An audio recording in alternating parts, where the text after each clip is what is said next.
It's almost the end of the year, so you know what that means? Yes, Mariah Carey is defrosting, but it also means that mock exams are in full swing, and what better exam to study the most than history? To some of you, this 11-paged AQA booklet might seem the scariest thing since whatever this is. But I'll assure you it's not. And in this video, I'm going to show you how to answer this history paper. This video will mostly focus on the Cold War paper from June 2020, and you can find it online and print it out for yourself on the AQA website. But without further ado, let's jump into it.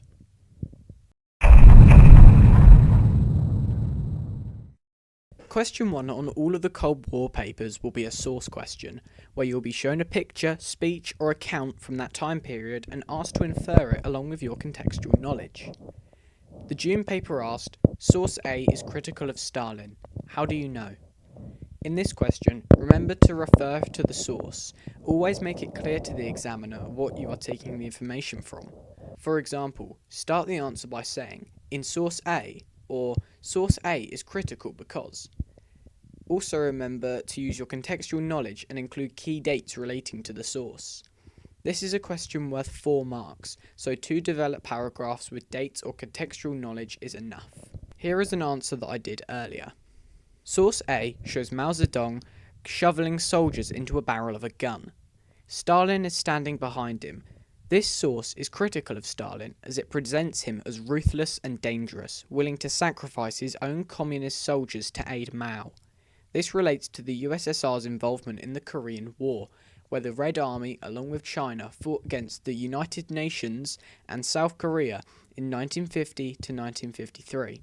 The artist's use of the leader's shoveling connotes that Stalin sees his soldiers as tools at which he can dispose of to help other communist leaders such as Mao in proxy wars. The source is also critical as Stalin's happy expression is also a stark contrast to Mao's, who is exhausted, which suggests that Mao is providing the work while Stalin watches and takes the credit. In this question, you're given 2 sources, usually from opposing arguments, and asked to assess how useful the sources are to a historian studying that moment in history. This question is worth 12 marks, so requires about 2.5 developed paragraphs on both sources, with your own contextual information, along with how it is useful to the historian.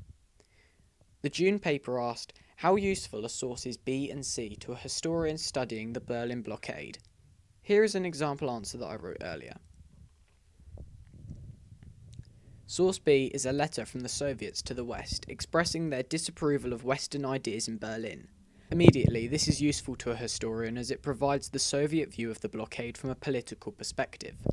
It talks about protecting the interests of the German people and the economy of the Soviet zone.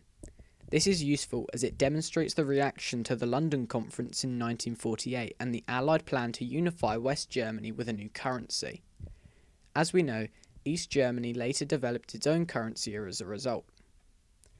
It mentions essential supplies. As we know, there were import restrictions in Berlin as a result of Soviet attempts to limit Western influence in Berlin. This is useful as it illustrates that the Soviets believed Western supplies were irrelevant and a danger to Soviet control over the city. Source C is useful as it shows the Western reaction to the blockade.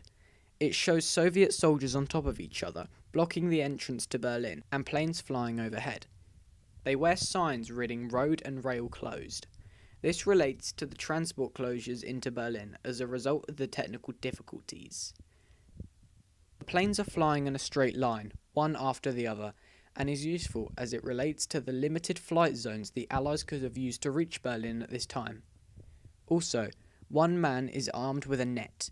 This is important as it displays the consequences or capture of those who flew outside the flight zones or tried to enter Berlin.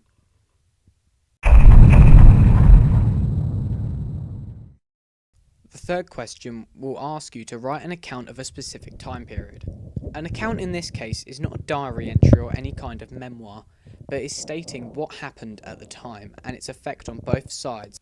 This question requires key knowledge of that event or time period and requires dates and contextual knowledge. This question is worth 8 marks, so requires 2 well-developed paragraphs. On the June 2022 paper, it asked, Write an account on how events in Hungary during 1956 affected the Cold War. Here is an example answer I wrote earlier.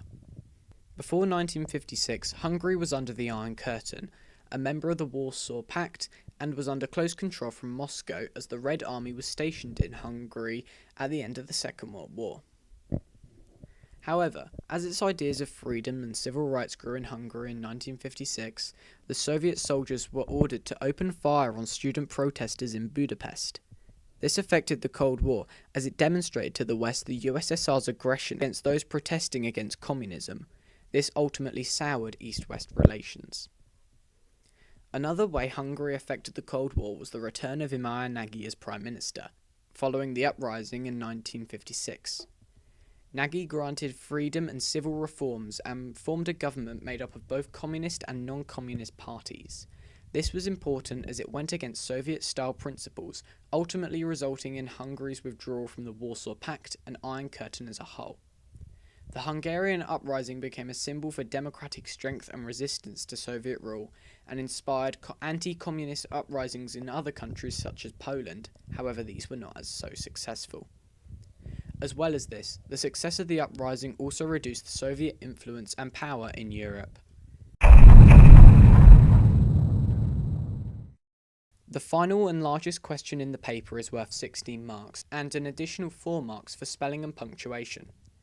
This question asks for what you think is the main reason for developing tensions between East and West over a certain period of time.